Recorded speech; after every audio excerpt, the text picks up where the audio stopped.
today we've got around about an hour we're going to be talking for, and we've got a fantastic panel for everybody. Today's webinar is around navigating the investment landscape, your path to business success. So we know that it's fairly turbulent times at the moment, plenty of challenges, and raising capital can be tough and a daunting challenge for many.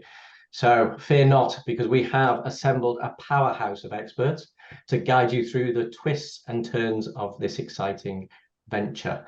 Okay, so I'll do a little introduction. First of all, Hattie, given that you kicked us off with your favorite cake, Hattie Fawcett is CEO of Focused for Business. Hattie believes startup investments should be for everybody and the process simple and not time consuming.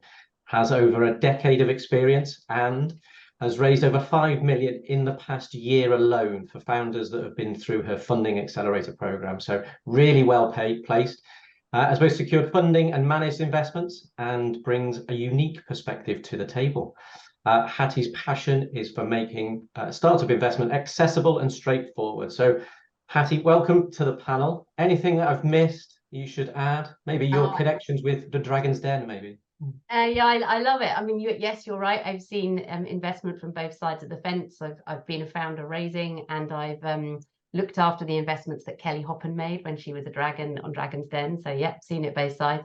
I think the thing for me is, yes, investment needs to be easier, so faster, but it needs to be fairer. I want to see a level playing field. There's a lot that gets in the way. Gender, the statistics for female founders raising investment are atrocious. It's even worse if you're ethnically diverse. And if your business is outside of London, the odds are stacked against you. These are stupid reasons for not backing businesses. So I want to level the playing field and make it easy for those founders to elevate their pitch. Brilliant. Thank you, Hattie. Second up, we have Catherine Kellett, angel investor and CFO with the CFO Centre. Impressive track record. Catherine steered companies like Future On, Capital Access Group, and Reality Plus as a CFO. As an angel investor, understands what it takes to attract funding and has a wealth of financial experience to share. So get ready to learn from her invaluable insights of the world in finance and investment. Catherine, anything you'd like to add? Hopefully, we did you justice, Catherine? Yeah, just to follow up really on Hattie, my angel investment focus is on tech businesses, women founded businesses. So we are leading the way in the syndicate that I'm involved in to drive more investment for female founders, as well as we have a big, our split of male versus female investors is about 70% female, 80% male. So we are trying to drive that change and diversification. And I completely agree with Hattie. Now being based more regional, I see there is a massive difference between London and regional activity. So hopefully here to sort of spread the word around the region today. Yes, thank you very much. Excellent. So finally, last but not least, Ifti, we have Ifti Nasser, CEO of Vested. Ifti is a seasoned leader, held senior executive roles at BP and SR Energy before founding Vested.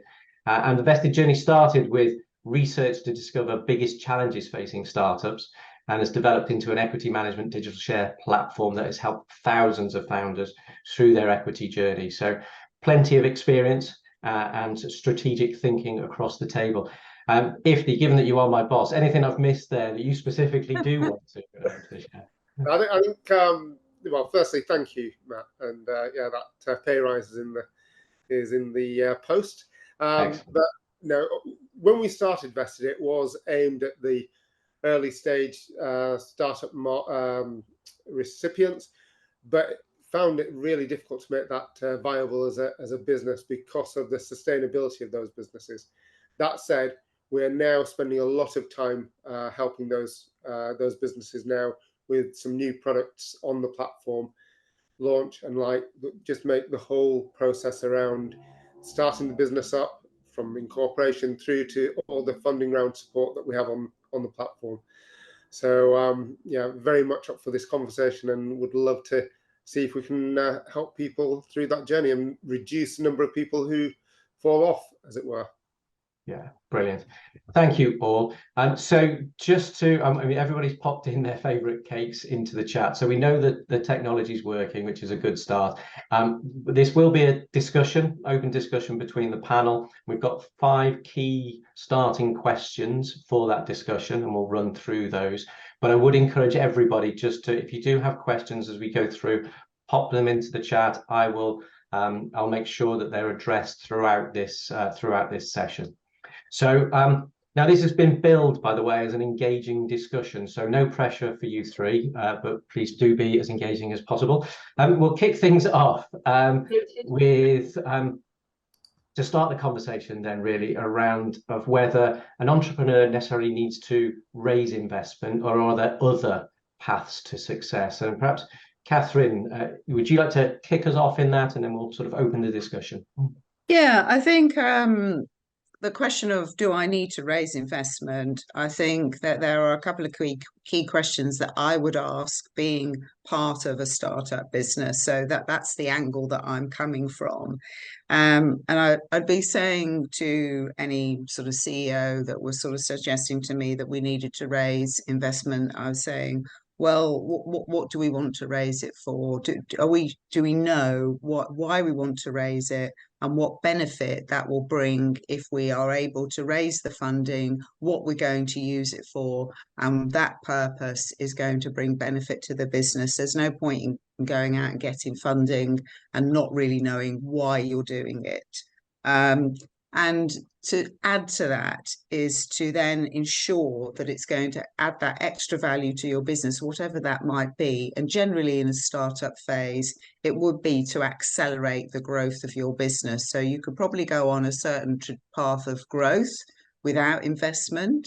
But if you actually had investment, your trajectory of growth would probably be significantly accelerated, and that might give you a competitive advantage. It might get you to revenue earlier, or for some other very good reason. So that would be the questions that I'd be asking about. Do I need to raise investment? And then there's a couple of routes to investment. If you are in a revenue generating environment, you could do invoice factoring. I mean, for me personally, that's not been a great approach. And then there's the difference between debt and equity investment. Debt being there's no impact to your equity holding, but there is interest charges, and it's a fixed amount of funds that you borrow that you have to repay in a fixed amount of time.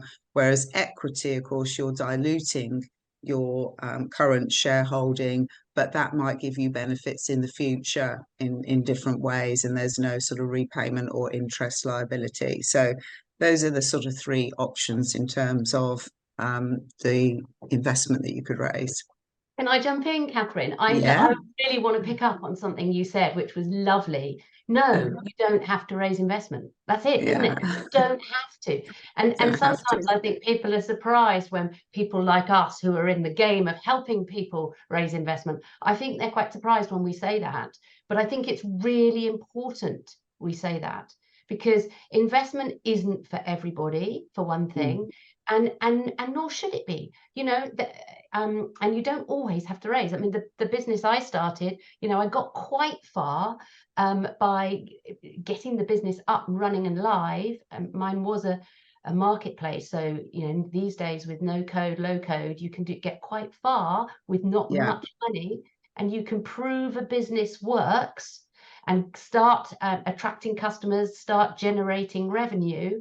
And you may find you don't need to raise, because you may find you've got enough, depending on the nature of your business, you may find you've got enough revenue coming into the business to be able to put some money back in and to take it to the next stage. And that organic growth is, you know, the lifeline of businesses. It makes a business sustainable if you can keep it going without funding. The difficulty. Go on. Yeah. No, back to you. I just think that discipline that it drives when it is your own cash or in those early stages makes a big difference. Yeah, and it makes the difference with investors, right? Because they can see that somebody wants what you're doing because you've got customers. They can see that you're making progress. because the revenue is hopefully growing, or at least you're learning what works and what doesn't. So actually, it makes you more investable. So it's a win-win, isn't it, Ifti? Absolutely. Money, if you don't need it, and all the things that Catherine said as to making sure that you know what you're going to spend it on when it comes in, rather than just you have it in your hand to deploy, because you can see a lot of people waste that early money because it doesn't come with any discipline around it. But cash always comes with strings attached. If it's equity, as both Catherine and Hattie said, it's that dilution piece, but it may have some strings as well in terms of rights associated with a shareholder. When it comes to debt, and there were a lot of people talking about debt funding last year and the year before, non-dilutive equity, it's very tempting. The challenge is that unless you can service that debt, it's going to get really tough. And when interest rates go up, as they are doing at the moment and have done over the last year, it could almost kill a business. So be careful about what you're looking for. Be clear what you're going to use it for, and the route that you get that cash is going to be very important. And I think that it's worth adding there's different types of cash and money at different stages in the journey. And Catherine's talked about some of the things that become available, particularly when you're revenue generating. Yeah. But there's, before you get to revenue, where do you find that cash? And, bootstrapping, which is what we've been talking about, getting the business up and running and using the revenue in your business that you generate back into your business. That's sometimes called bootstrapping. That's a really good way to get started. But other things to explore if you do need a bit of cash, there's quite a lot of grant funding around at the moment, particularly with regional focus or a focus on certain sectors, net zero, the digitalization of our lives, those sorts of themes are around.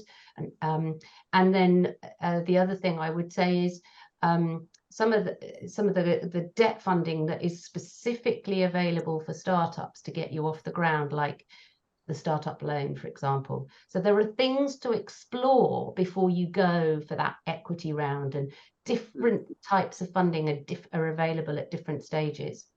And even if it's not cash, Hattie, just making sure that everybody who's in that initial team is appropriately structured, whether it's shares in the business, the equity, but also for that stuff to be usable as a currency almost.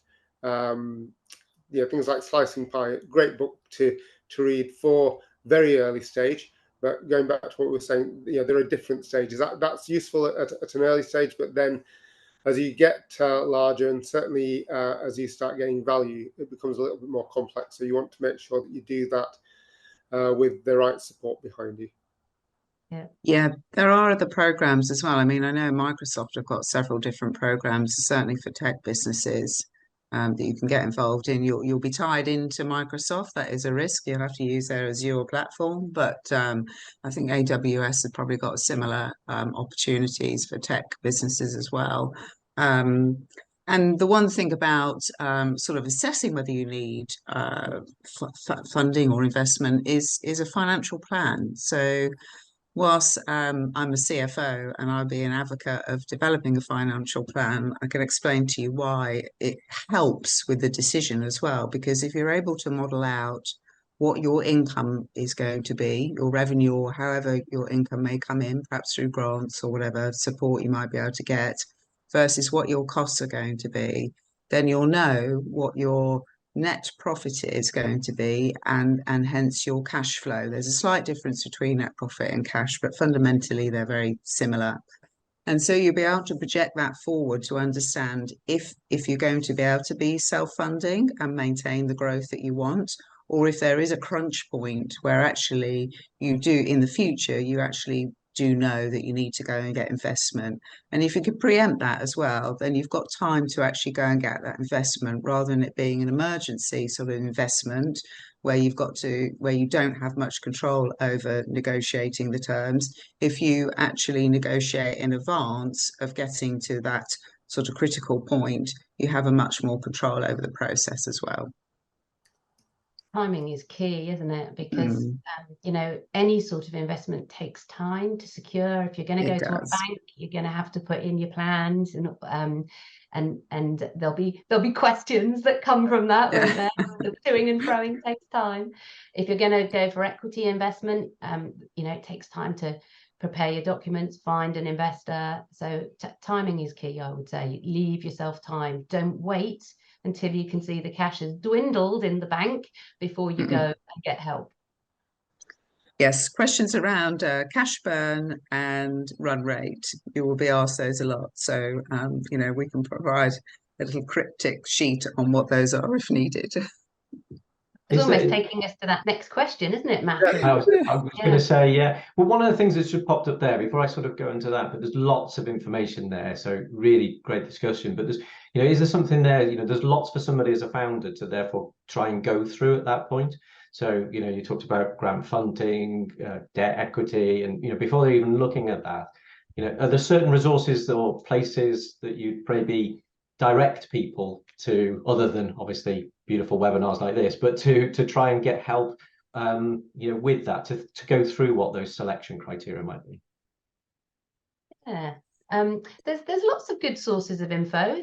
And often it starts in your locality. There may be a business growth hub. There may be a local enterprise partnership running programs that are sometimes free as well, because this is such an important starting point in the journey. There's a lot of resources around for working out, you know, what's the right source of funding for you. And there are platforms as well that support you with diagnostics and questions around what your options. So yeah, do you have a preference? Do you have a preferred platform? Well, what I was going to say is, even before you go through that that conversation about where to look, but the internet is a great little tool. You go up, you're looking within your own region. There will be networks available for you, whether it's angel networks. There are startup hubs just about everywhere. There's the LEPs, the local enterprise councils and support devices. But ahead of even going into there, for any of these things, when you're going out for a conversation, you need to be ready for it. And it goes to what Hattie was saying about the next question. It's about just making sure that you're coherent. When you come, you don't go out to talk to somebody unless you are clear in terms of what you're looking to do. There are loads of tools that support you in that journey. There's one that I guess we used when we kicked off Vested. It's called the Lean Canvas, but it picks up all those key things that you need to get clear before you start talking to an investor about, you know, what is the problem that you're looking to solve. How else can that problem be addressed today? What's your specific solution, and what's the uniqueness of your proposition? The pile of stuff beyond that, but the first thing within there then is going to be about it will come to a piece that I know that Hattie is going to pick up on, which is, where do you look then for because there's lots of different types of investors out there. If you're clear about what you're doing, you will find people who are much more receptive to your investment idea, your proposition. Because one of the most painful and heart-wrenching things is going into people, trying to talk to them, and they're just the wrong people, maybe. Yeah. Even before that, speaking to them too soon. When I raised for the business I ran, I would be getting meetings with investors, but they would say to me, how much traction have you got? Or come back to me when you've got more traction. And they never really defined what they meant by that. But it's really important to get an understanding, and it's a combination of elements that they're really talking about. And in fact, if I may, I'll type into the chat box a little resource that I use for this, which is a sort of 20-question quiz, if you like, that says, are you ready for investment? And it looks at the 4 areas that investors look at. It looks at the market opportunity. How well do you understand what that is? It looks at the the team that you've pulled together to deliver that, and it looks at the progress you've made in terms of building something, getting customers, getting revenue, and also the sort of how ready are you to talk to investors, because Catherine's been talking already about some of the key documents you're going to need, like a financial forecast is being one of them, but there's a whole series. And I think the thing for me is, I don't know, where would you like to go with this, Matt? Do you want us to talk about what you need to approach an investor, or do you want us to talk about who's the right investor? I'm wondering what direction you'd like us to go in. I think if we were to say, to start with, we've sort of been through what potential routes you could go down. But let's say we've decided investment is the route for us. So what's our preparation list? What do we do before we knock on the door? What should we really be lined up so that we are as prepared as possible? Is there a list of things there that we should go to, an ABC of what we should do? Can we talk cake? We can talk cake every day, all day. Well, because we asked everybody to put their cake into the chat box, and in different investors have different preferences, just like we all like different cake. And so I think it's really important to understand that when you start to prepare. And I think they look at a way to approach it is that 4 areas. A cake's got 4 ingredients: flour, flour, eggs, butter, sugar. So investors are looking for those 4 things. So if you get clear about your market opportunity, the progress you've made so far, investors call it traction, but don't worry about that, just the progress you've made, and the opportunity, the team you've pulled together to do that, and then what might be in it for the investor. What are you offering in exchange? The taste of your cake. Are you looking for a loan, and so what's in it for the investor is going to be interest, or are you looking at equity, in which case investors are going to get shares in your business? So there's different. You want to understand the nature of the relationship you want to have. So I think get clear about that before you approach an investor. And then for me, here's a segue. Let's go on safari. When you go on safari, you're hunting the big 5. But when you go hunting for investors, you need to give them the big 5. And for me, it's 5 communication pieces, because it's not so much about who you know, although let's talk about that in a bit. But I think it's more important about the approach you take when you're reaching out to investors and starting conversations with them. That sets the tone for your conversation. So it's about what you do. It's not about who you know. And talking about those big 5, for me, you need a really quick way and clear way, concise way of introducing yourself to investors. You might speak that. On the funding accelerator I run, we get people developing an elevator pitch that's sort of 60 seconds that says who you are and what you do, what the difference you make in the world is.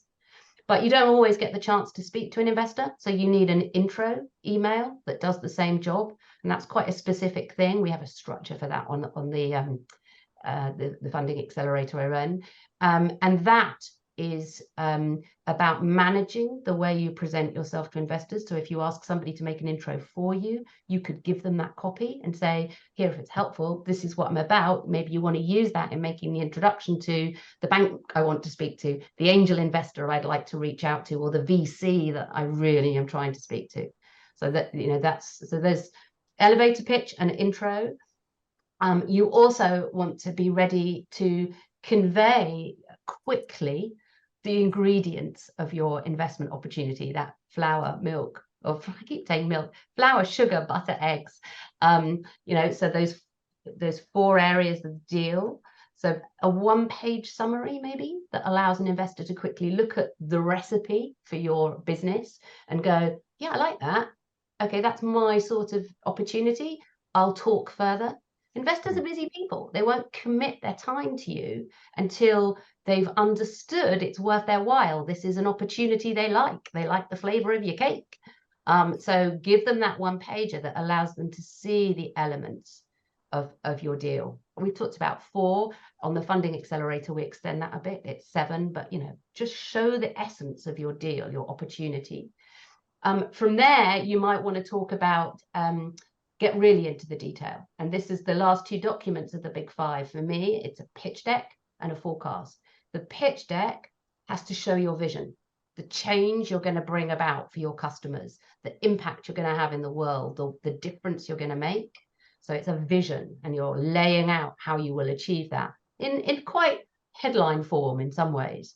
But that's enough to get an investor interested and talking to more detail. But that's when the forecast really comes in. And, you know, Catherine, you probably have really strong views about what should be in a forecast. How much detail should it be? How many years should it have? What would you see in a forecast? Well, I'll just reconfirm what you've said there, Hattie, in terms of what we call the one pager as a teaser document that can be circulated to investors and to really attract their attention. And that is sort of headlines and bullet points and sort of headline numbers and to read, just to really read. And then the investment deck, and the investment deck is the more detailed document. And that investment deck really needs to get to the nuts and bolts of why you've set up the business. What is the problem that you're trying to solve? And why do you think you're going to solve it with the product or the tech or whatever you are trying to gain investment for?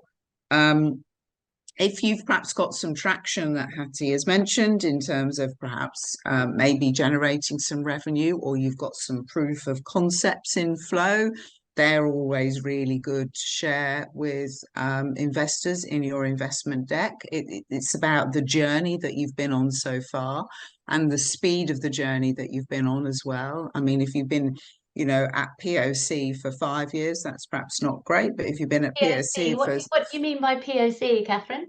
Proof of concept. So if you've been at proof of concept for 6 months, and then you're perhaps on a much faster trajectory, and investors will be very interested in that. And you see it in the Dragon's Den, and I know Hattie's got connections with the Dragon's Den. They really want to know, are you generating revenue? What sort of revenue? Who are your customers?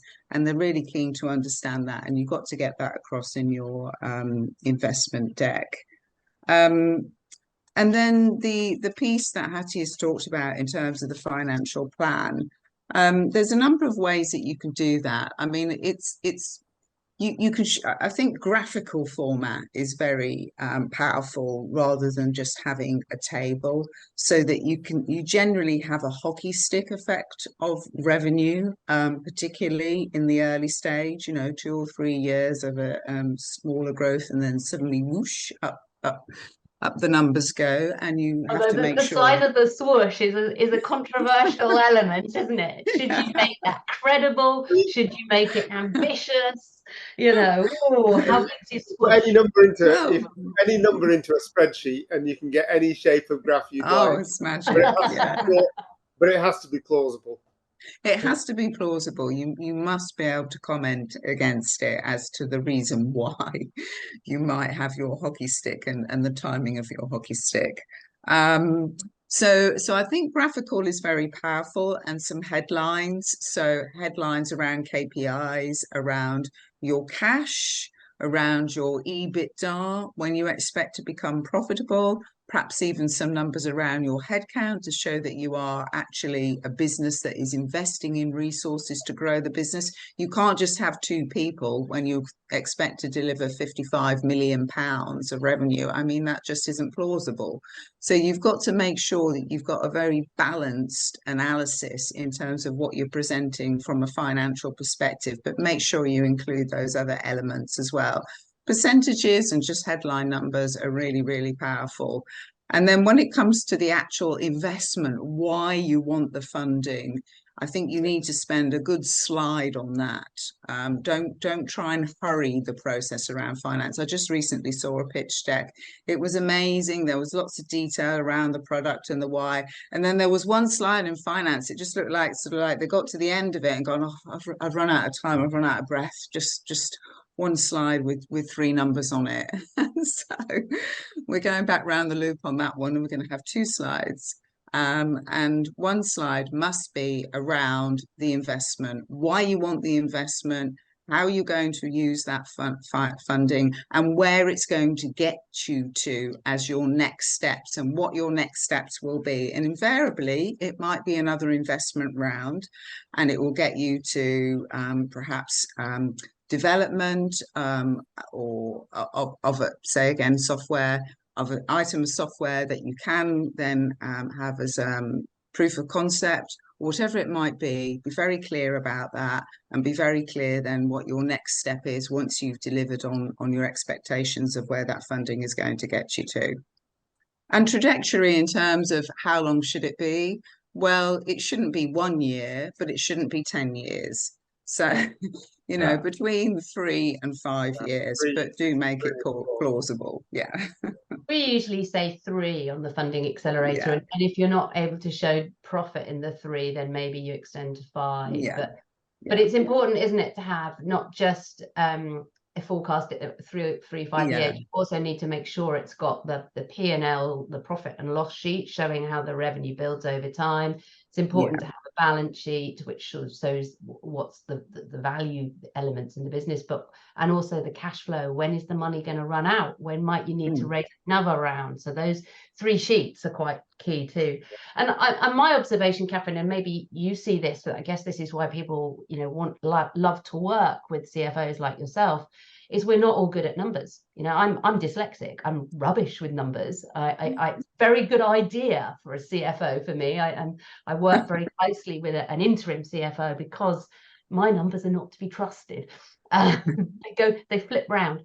But not everyone is good with numbers. So coming up with that forecast is no mean feat for some. And on Funding Accelerator, we have a really simple template that we give people that allows you to build that story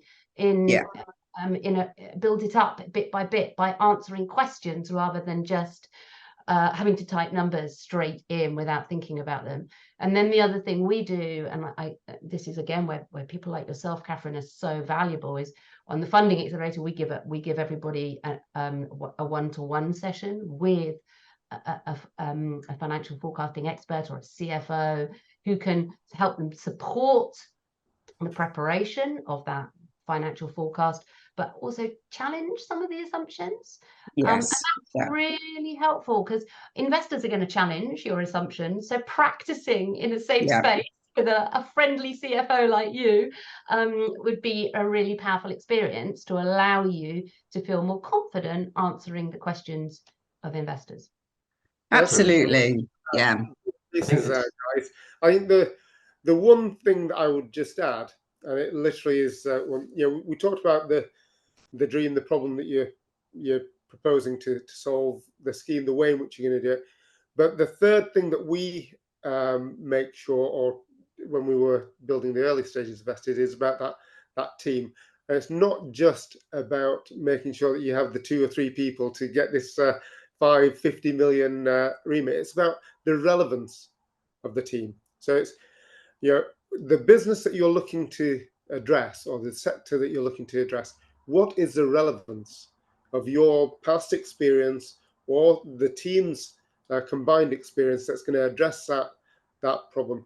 If you're, you know, looking at some new brain surgery technique, and your background is I don't know, running a retail space, it's not going to necessarily gel. So you have to make sure that what you bring to the table in that proposition is the relevance of the people addressing the problem. Credibility, isn't it? And Ifti, I can see a member of your team, Alicia, I think, has made the really good point that when you've got all these documents together for investors, put them somewhere in where everyone can access them, and you can give everybody the same information. You know which version of the templates you've given them. So using something like Vestis's data rooms is a really powerful tool there, because everything's in one place. You can give investors the access, you can see who's looking at what, and that's really reassuring for everybody, actually. I mean, that's a good one in terms of being able to see who's looking at the stuff and what is most important, especially when it comes to the cash flows. If people haven't looked at that, then maybe you want to make sure that they do, because that's what they're buying into, and they're going to need to be there to support you. Because the other thing is about when we talked about getting the investors, they need to know how long they are in the game. We talked about a 3-year, 5-year to profit. Sometimes it doesn't come that way. So when you're talking to your investors, you need to make sure that they understand realistically what the game is ahead. Because if you're not as, so there's a balance that you have to have.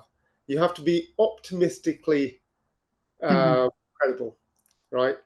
But you also need to know that if your particular investor has a 3-year horizon and wants to exit, or a 5-year horizon, unless they can see that, really, you're going to end up in a conflict situation potentially with the wrong investor investing with you. So you need to be clear with those documents that Hattie went through, your cash flow, your balance sheet, and indeed your projections going forward. Because without that, you could end up with that conflict that just ruins the whole journey.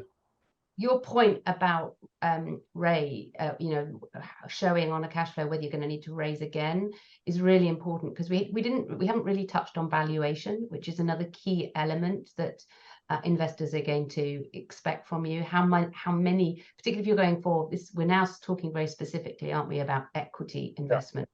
Yeah. And if a founder chooses to go for equity investment, an investor is going to need to know how many shares you're going to give in your business in exchange for the cash that the investor is going to give you. And it's a challenge working out, what's the right amount of money to raise, and it's a challenge to work out how much shares should I offer in exchange. And on Funding Accelerator, we spend a lot of time doing valuation. We do a 3-pronged approach, in fact, to give you we use valuation techniques to give you a valuation range. We look at your sector and do benchmarking to narrow that down so it's appropriate for your stage and your sector. And right now, in the current economic climate, you need to do a 3rd stage. You need to check it's grounded in the reality of today's valuations. So that 3-stage approach is quite important. That on the valuations, Hattie, do you want to just pick up just how you've seen them move? And I know Catherine will be able to add to this as well. I mean, valuations are shifting. Half ago. Yeah, but I think it's really important to talk about how they're shifting differently at different stages of the growth of a business. So there's been massive shift in valuations at the sort of more established end of the market, that sometimes called to VC, where you've got businesses that are growing quite large and scaling fast. VCs have brought down their valuations really substantially. But at the very start of the process of growing your business, when you're in our language, we would talk seed or pre-seed, so really early stage, maybe your 1st or your 2nd funding round. At that stage, whilst there are shifts in valuation, they're not nearly as demarcated as they've been, or as large as they've been in the later stage businesses. And that's partly because of the tax incentives that are available to investors. So we're de-risking things for them anyway, with the Seed Enterprise Investment Scheme and the Enterprise Investment Scheme. And if you're not familiar with those terms, you really, really you should be. So Google them, or better still, you can pick them up on as well, Hattie. Exactly. Come and speak to IFTI about how you can do your application for a seed enterprise investment, because it really makes a difference, and it allows, at that end of the spectrum, I think we're seeing less variance in valuation. If people are worrying about valuation, or worrying about what is the right amount to raise, and they want to dig into it in a bit more detail, because it's probably tricky for us to do this, I'm looking at the time, tricky for us to do it on an hour's call. I do a weekly funding strategy workshop, and we always talk about valuation and what's the right amount to raise in that. And again, I'll just pop a little link in the chat box. It's free, it's online, like these. So there's one on Monday. Monday at 2 is the next one. So if anyone wants a bit more info around that, do come along, and we talk about traction, we talk about valuation.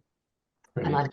And just to add to that, I think as an angel investor and part of a syndicate, we're the sort of bit in the middle between early pre-seed, friends and family seed, and going to VC or PE. We're the next stage. And we are seeing some quite high valuations, and we are struggling with taking businesses to the next level and investing in them because of that. There's ways round of doing it though, because I just recently advised a company that again had quite a high valuation and quite a high investment requirement. But the simple solution for them was to reduce the amount of funding that they wanted, which therefore automatically brought down their valuation. It didn't dilute what they were looking for in terms of percentage of equity that they were prepared to give away. It just made it a much more palatable story for us to go out to get investment. And then there's no harm, if you need to go straight into another investment round. I mean, you can do that immediately after you've received funding. And at the same time, hopefully the funding that you receive will start to bear some fruit with how you intend to invest it. So there's workarounds that. And then improves your valuation effectively. Again, so that next stage, you might actually find you have a slightly better valuation, even if you're able to wait 2 or 3 months. So, it is very much getting that timing right and value. That timing between rounds, Catherine, I've not heard it be that short. Can you explain in terms of how that's actually worked? Yeah, so I mean, there is no time limit on how many valuations or investment rounds you can go for, and when you can go for them. It's probably more about the energy that the business has to be able to go for multiple investment rounds or quick investment rounds, and how much that's going to distract from you actually delivering on the funding that you've received and the promise that you've made about how you're going to invest that funding versus going back into another investment round. But there's no restrictions on it. And if you for that practical aspect of it, that I was just trying to understand how you actually see it work. Yeah. It's really important to say it's really distracting, a funding round. Your business as a business owner, your purpose, your objective as a business owner is not to be raising investment, it's to be managing and growing your business. So in that context, raising investment is a distraction, and you don't want to do it too often. We would typically say on the funding accelerator that you shouldn't be raising, you should be raising enough to give you, at least in the current climate, 18 to 24 months runway minimum. And the other thing we haven't said, of course, is you can mix and match a bit, can't you? You could do some grant funding and some equity to match, to make your money go further, but the dilution, you're not selling as many shares. Add debt if you've got revenue. Exactly. So there's lots of ways. Even on the grants front, Hattie, it's not that money comes in free from government or from any other body. There's usually a lot of work around that. And actually with the grants, there's like much more disclosure that you may have to put on the table to continue. But there are different options, but don't think that one is just a freebie out there. A grant is a grant, but it needs to be proven and underpinned. Comes with strings attached. Thank you. I'll shuffle us along slightly because I think there's so much in that area that I think you could all talk about for a long time. And it's fascinating, and it did give me flashbacks to watching that many episodes of Dragon's Den. You're saying about credibility of the numbers, and people just starting to sweat under those lights profusely. Exactly. So we're all prepared now. We're ready for our investor.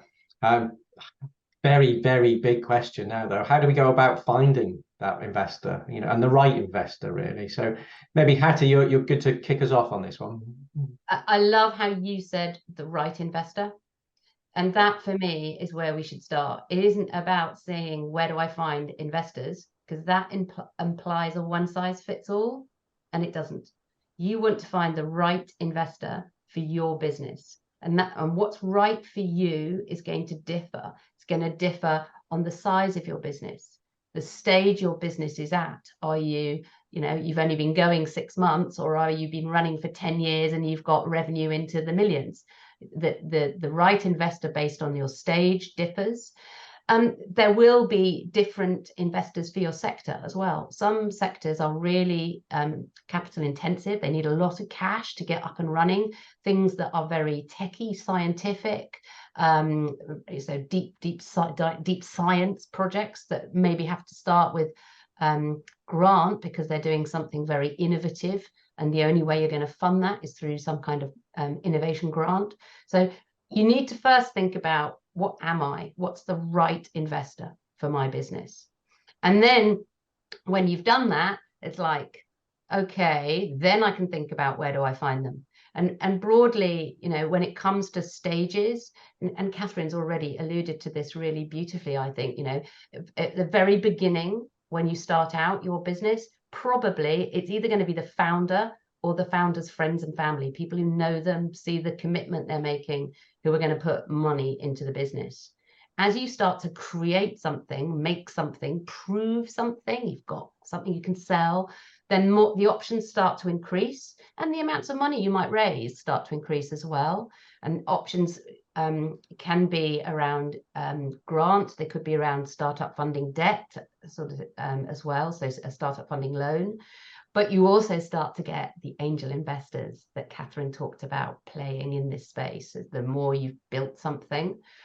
And then, sort of simplifying, but moving it along as your business grows quickly, and then you start to look at more venture investment, so venture capital, private equity, until, you know, ultimately you're so big, maybe you decide to float on a stock market and do an initial public offering. Who knows? Let's go for the gold, yeah, or not. There are reasons why you might not want to do that. So being clear about where you are on the journey and focusing your effort on finding the right investors is really, really key. And to exemplify that on the Funding Accelerator, what we do is we ask you a series of questions that allow you to develop a target investor profile. And then we use that profile to give you names of investors who back businesses like yours. And then we give you a process for going out and building a relationship with those people, because you don't ask somebody to marry you on the first date, nor should you be asking an investor for money the first time you speak to them. So you've got to build a relationship, build trust and rapport before you ask. Finding them is fun though, right? We don't necessarily, Catherine, angels like yourselves, you don't necessarily advertise your presence on the internet, do you? You don't want hundreds of people coming to you. So finding them is the tricky bit, right? Yeah, I mean, we're a specialist angel investor, and there is marketing on LinkedIn, but it is then filtered. So any approaches that come in are filtered, and I'm not on that team. I'm then in the next phase team where we've done that initial filtering, and now it's come to second filter for us to decide if we then want to actually present that investment to the wider angel syndicate.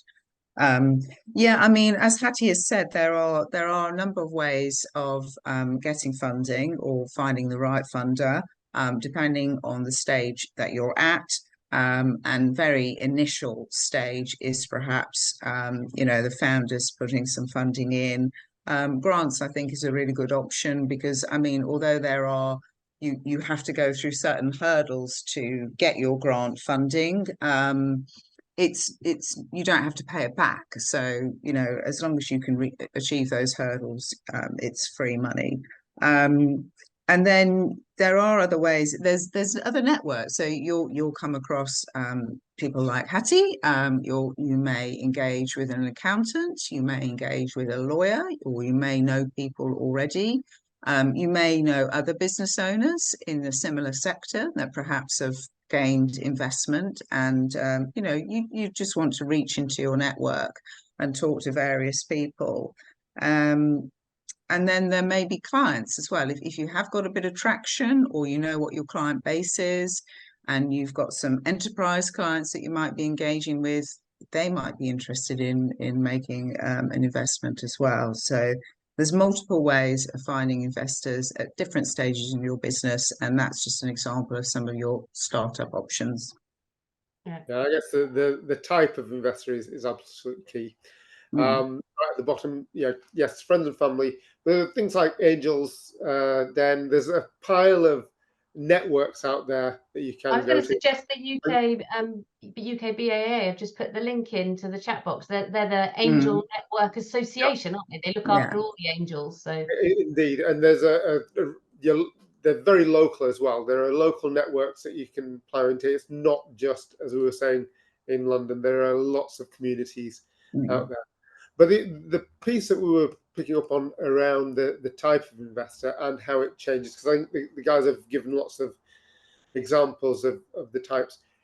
Part of it is what changes as you go through the different angels. Angels, because of the tax wrappers that we were talking earlier, are probably more open to risk, or willing to take a bigger risk, because a lot of it's going to be covered if things go wrong. But as you go up the chain, what those investors are going to want from you is going to change. And certainly when you get to the more sophisticated angels and the VCs, what they'll probably want is a different type of reward from you, which may include preference shares. So you need to be careful, and you need to understand what you're doing with preference shares to those larger investors. And what typically comes with that is either a preference on the cash if there's a liquidation in the worst case scenario, or certainly on an exit. So they may get first call or a higher proportion of the cash coming out of it. And then secondly, on voting. They may not have the typical number of shares or percentage of the business that would give them that leverage to either veto or restrain what happens with the business. But you need to be careful and be aware of what those voting rights might be as well when you're going for that cash at the later stage. Yes, you may well need to be a larger organization, or more developed, and certainly the traction will have to be improved at that stage. But you do need to be careful of where that cash and the nature of that cash and what comes with it. We talked about strings earlier. They're the big ones as you get bigger. Yeah. It's really lovely you talking about VC. I was thinking, because of thinking of sources to find VC, we've given the UK BAA to find angels, a useful one for finding venture capital and sorting out who. It's not always clear what venture capital firm looks at your sector. So looking at sector, but also who within the firm is interested in your sector. A useful tool there is ShipShape. And I've just put a link to that into the chat box as well. And they're like the VC search engine, if you like. Brilliant.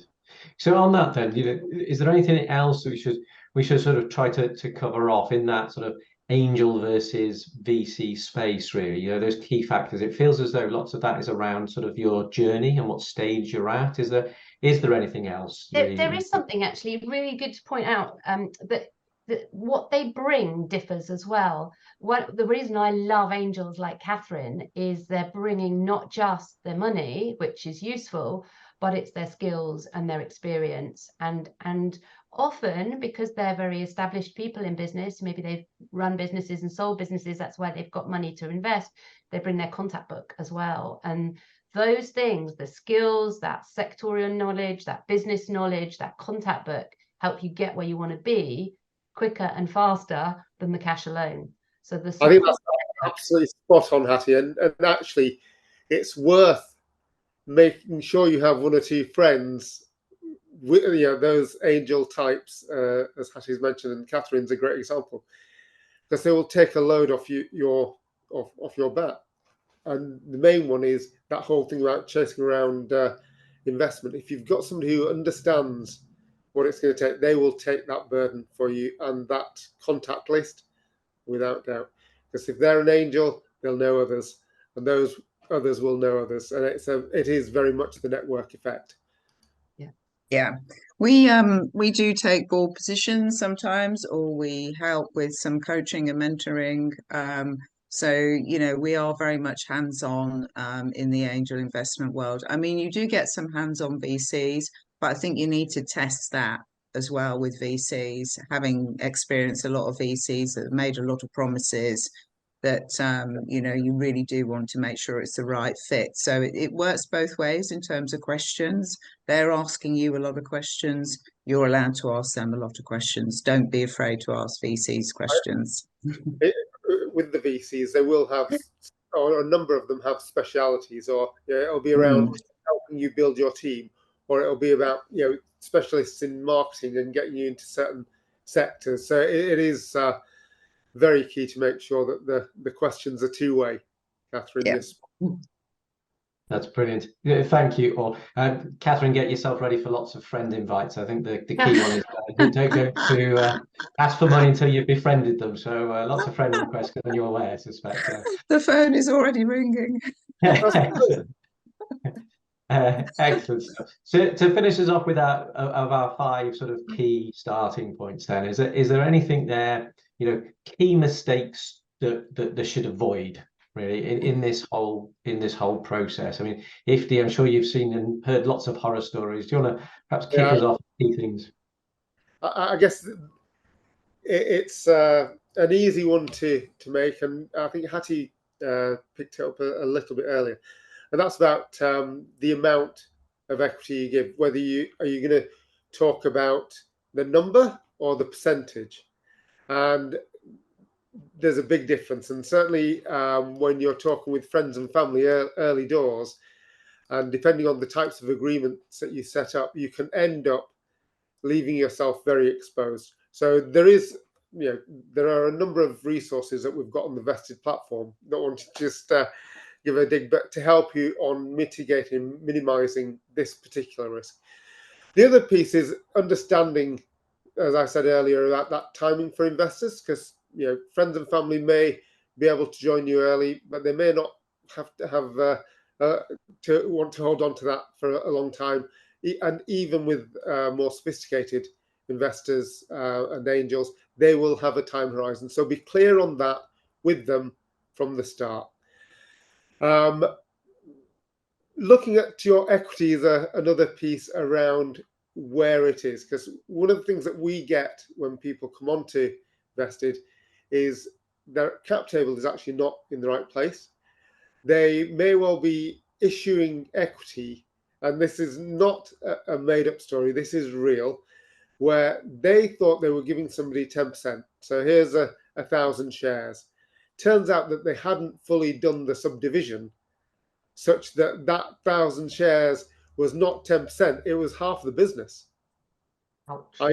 So make sure that you understand where you are, what you're giving, and that it's being done properly with the right documentation. Because if you, especially those early stages, those angel rounds, because VCs will take control of a lot of this process in that stage. But even with angels, and certainly with friends and family, getting the documentation right is absolutely key.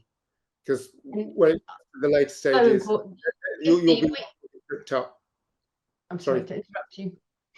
I was just going to say, we always say to the people on Funding Accelerator, just go and use Vested, because it does it all for you, and it links with Companies House, so it makes it all it's very transparent and very easy to use, and it's really colourful. We were looking at one the other day. It's like a rainbow when you do your cap table, which for those who don't know is showing how the shares are allocated in your business, and they use a different colour for every person, so you get this lovely rainbow. It's gorgeous. Thank you. To finish then I'll hand over to you guys again, but thank you for that bit of credit there, Hattie. The documentation, making sure that you've read it, especially when it comes to the VCs. I mentioned it earlier, the rights, the provisions that are in there. Some of these docs are real long. Make sure that you have the right counsel on board to help you with that. And don't think it's just docs and sign it off. So many people, go into these, and they're not intended as bear traps. These people are looking for an investment that is, not safe, because these are risk takers, but at least be able to take the reins if things go wrong. And you want to make sure that you understand what is the definition of wrong, because it can be way too easily overstepped. And I think just the last one for me is just get the ahead of an investment, have things like SEIS and EIS sorted for them, because going ready, as we were talking about earlier, with your docs in place, and again on Vested you can get both the documents free and the data room and the standard structure that most VCs, angels want to see the docs in. Get it filled, get the SEIS, EIS, advanced assurance in place as well. It just makes the life of the investor so much easier. They know you're organized. They know you've got your stuff together. So not having those is the mistakes that you need to avoid. Brilliant. Yeah, I think being organized is critical, isn't it? And having all those documents, and we've talked about the investment deck and the little teaser and everything else, and making sure you don't fall down the pit hole that Ifti mentioned there about your actual equity numbers, the numbers of shares that you're giving away are incorrect, because you're going to have a real problem there. And on that, I think one of the things that I've mentioned before is about overvaluing your company. You could just turn off investors so very quickly, and you do have to be careful that you don't do that at an early stage, because then you've sent out the wrong message. And to do a U-turn and come back round the loop is really difficult. And I've seen that before as well with companies I've worked for.